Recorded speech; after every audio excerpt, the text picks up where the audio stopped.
एक पूजा और होती है जो इससे भी ऊपर है, इस पूजा से भी श्रेष्ठ एक पूजा और है, ये भी श्रेष्ठ है, इसकी श्रेष्ठता में कोई रत्ती भर कमी नहीं है, पर इससे भी श्रेष्ठ एक पूजा और है जिसे मानसिक पूजा कहते हैं। जो पूजा प्रत्यक्ष होती है, इस पूजा को करने से आपका मन भटक सकता है, उम्मीद है, पर वो जो पूजा अब हम आपको बताने जा रहे हैं मानसिक पूजा, इस पूजा में आपका मन रत्ती भर नहीं भटकेगा।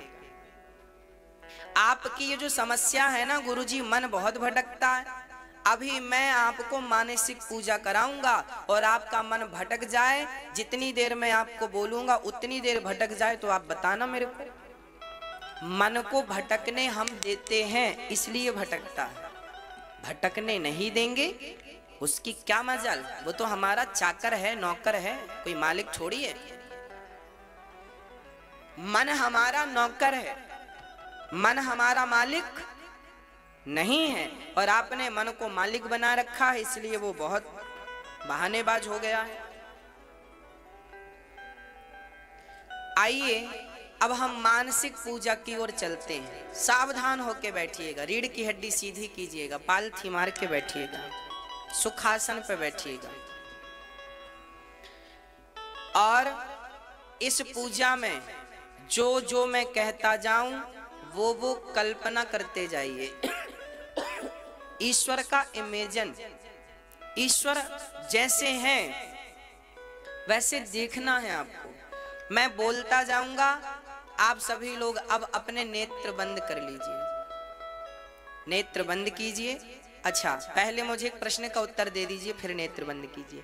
आपने कभी बिहारी जी का दर्शन किया है? गए हो वृंदावन? एक बार भी गए हो और एक बार भी देखा है तो मुझे तसल्ली दिला दो हाँ कह के। गए हैं? चलिए चलिए, जिन्होंने बिहारी जी का दर्शन किया है वो बिहारी जी का चिंतन करेंगे, और जिन्होंने नहीं किया वो अभी इन बिहारी जी को देख लो। ये बैठे हैं ठाकुर जी सामने, ये दोनों तरफ हमारे, इनको देख लो, नजर भर के देख लो एक बार। अभी आंख बंद हो जाएंगी तो फिर आपको आंख बंद में भी ये दर्शन होने चाहिए, इसलिए अभी आंख खोल के देख लो, फिर बीच में ना खोलना, नहीं तो फिर डिस्टर्ब हो जाएगा आपको। आंख खोल के एक बार बिहारी जी का ध्यान कर लो। कैसे हैं बिहारी जी? उनकी मोटी मोटी आंखें हैं, ऐसे उनके हाथ, ठाकुर जी के घुंघराले से बाल हैं, मोर का पंख है, और बड़ी सुंदर सी पतली सी कमर है। आओ अब धीरे धीरे नेत्र बंद करते हैं, रीढ़ हड्डी सीधी कर लो, रीढ़ की हड्डी, नेत्र बंद कर लीजिए। भाव यही बनाइए कि हम सभी वृंदावन में हैं। भाव बनाइए कि हम बिहारी जी का दर्शन कर रहे हैं, हमारे सामने बिहारी जी खड़े हैं। सिर्फ बिहारी जी नहीं, आज तो बिहारी जी के समीप श्री राधा रानी खड़ी हैं। आज बिहारी जी के साथ आपको राधा रानी का भी दर्शन करना है। सुंदर से दर्शन आप कर रहे हैं, सुंदर सी मुस्कान, श्री राधा रानी श्याम सुंदर को देखकर मुस्कुरा रही हैं, और श्याम सुंदर श्री राधा रानी को देखकर मुस्कुरा रहे हैं। आहा, इतनी सुंदर छवि। तभी विचार आया क्यों ना हम दोनों के लिए कमल का माला बनाए, कमल की हार बनाए। तभी हमने बढ़िया से कमल के पुष्प लाकर एक दूसरे को, राधा रानी और श्याम सुंदर देख रहे हैं, तब तक आओ हम सभी कमल की माला बनाते हैं। भाव बनाइए कि आप अपने हाथ से कमल का हार बना रहे हैं। एक पुष्प गूथा, दूसरा पुष्प गूथा, तीसरा पुष्प कमल का गूथा, ऐसे 2 हार बनाकर आपने अपने हाथ से भाव बनाइए कि आपने श्याम सुंदर के गले में कमल का सुंदर सा हार पहनाया। अब श्री राधा रानी के गले में सुंदर सा हार पहनाया। अब श्याम सुंदर और राधा रानी एक दूसरे को देख रहे हैं और मंद मंद मुस्कुरा रहे हैं। श्याम सुंदर ने राधा रानी का हाथ पकड़ रखा है और श्याम सुंदर राधा रानी को गोल गोल घुमा रहे हैं। राधा रानी श्याम सुंदर को टुकुर टुकुर देख रही हैं। वो एक दूसरे को देख रहे हैं और हम उन दोनों को देख रहे हैं। श्री राधा रानी के चरणों को देख रहे हैं। उनके चरणों में बड़ी सुंदर सी पायल बंधी है। श्याम सुंदर के चरणों को देख रहे हैं। उनके चरणों में भी बड़ी सुंदर सी पायल बंधी है। श्याम सुंदर के चरणों में सुंदर सा भाव बनाए कि उनके चरणों में हमने शंख का दर्शन किया, चक्र का दर्शन किया और बड़े भाव से उनके घुटनों का दर्शन, फिर उनकी पतली सी कमर का, श्याम सुंदर के कमर का दर्शन, उनके हृदय में सुंदर सी माला पड़ी है, उनके हृदय का दर्शन। हम बड़े भाव से भाव बनाए कि भगवान का दर्शन कर रहे हैं। तभी भगवान ने हमारी तरफ इशारा किया, अरे पगले, हमें देखता ही रहेगा क्या, हमें कुछ खिलाएगा नहीं? तब हमें आदेश हुआ कि हमें कुछ खिलाना भी है। तब हमने तुरंत बढ़िया लड्डू हमने बनाने शुरू कर दिए। प्रभु अभी देसी घी के लड्डू बना रहे हैं और बढ़िया मोती चूर के हमने लड्डू बनाए।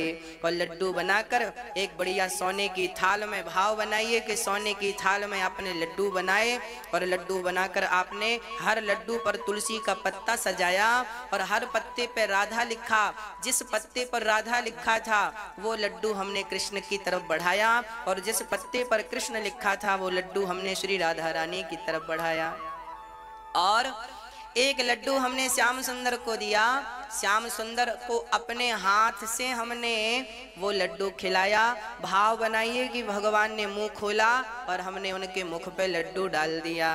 राधा रानी ने भी मुख खोला, हमने उनके मुख पे लड्डू डाल दिया और दोनों ही लड्डू खा रहे हैं और कह रहे हैं इशारों से, बहुत स्वादिष्ट लड्डू हैं, बहुत बढ़िया लड्डू तुमने बनाए हैं। तो हमने कहा प्रभु एक एक और लीजिए। भाव से हमने दूसरा लड्डू ठाकुर जी के मुख पे डाला। श्री राधा रानी ने दूसरा लड्डू खाया। अब लड्डू खाए, अब भगवान बोले हम बहुत देर से खड़े हैं, जरा हमें बैठने को जगह तो दो। तब आप अब भाव बनाइए कि आपने एक सोने की सिंहासन ऑर्डर की, बहुत बढ़िया बड़ी सोने की सिंहासन बिछाई और मखमली उसमें तकिया है, मखमली उसमें बिछात है और ठाकुर जी को श्याम सुंदर को बढ़िया सुंदर सी सिंहासन पर, सोने की सिंहासन पर श्याम सुंदर को, राधा रानी को आपने बिठाया। दोनों बैठे हैं और आप एक बढ़िया आरती सजाकर आप भाव बनाइए, आप श्याम सुंदर को आरती कर रहे हैं। उनके चरणों की आरती आपने की, उनके कमर की आरती की, उनके हृदय की आरती उतारी, उनके मुखमंडल की आरती उतारी, फिर उनके संपूर्ण शरीर की आरती आपने 7 बार उतारी। ऐसा भाव बनाओ आप भगवान की आरती उतार रहे हैं और श्याम सुंदर श्री राधा रानी आपको टुकुर टुकुर देख रही हैं और आपकी आंख भी उनकी आंख से मिल रही है। आरती उतार कर आपने उनके दोनों चरण, एक पांव श्री राधा रानी का और एक चरण श्री श्याम सुंदर का, दोनों के एक एक चरण उठाकर आपने अपने मस्तक पर वो चरण रख लिए। भाव बनाइए, आपने अपना मस्तक उनके चरणों में झुकाया और आपने उनके एक एक चरण अपने मस्तक पर रखे। ऐसा भाव बनाइए कि राधा रानी और श्याम सुंदर दोनों के चरण आपके मस्तक पर हैं। उसके बाद आपने हाथ जोड़े। भाव बनाइए कि आपने हाथ जोड़कर भगवान से स्तुति की कि हे नाथ, जैसे हमने आपका अभी दर्शन किया ऐसे हम नित्य आपका दर्शन किया करें। हे नाथ, मेरे सपने में आकर आप यही झांकी दिखाया करें। हे नाथ, मैं आपके स्वप्न में, मैं अपने स्वप्न में आपका ऐसे ही दर्शन करता रहूं, मैं नित्य आपका यही दर्शन करता रहूं, बस मैं आपको ही देखता रहूं। हे नाथ, मैं आपको कभी भूलूं नहीं, स्वप्न में भी आपको ना भूलूं नाथ, काम करते हुए भी आपको ना भूलूं। हे प्रभु, आप ही हमारी माता हो। हे राधा रानी, आप ही हमारी माँ हो। हे श्याम सुंदर, आप ही हमारे पिता हो। हे प्रभु, मेरा मन कितना भी यहाँ वहाँ भागे, पर नाथ आप स्वयं इस मन को पकड़ के अपने चरणों से लगाए रखिएगा। ये जिम्मेदारी प्रभु आपकी है, मेरे वश का कुछ नहीं है नाथ, इस मन को आप संभालिएगा। हे प्रभु आपका ही हूँ, आपके चरणों में मैं समर्पण कर रहा हूँ। हे प्रभु आप ही हमारी माता हो, पिता हो, बंधु हो, सखा हो। आज से हम अपने आप को आपके चरणों में समर्पित करते हैं। हरे शरणम, हरे शरणम, हरे शरणम, हरे शरणम।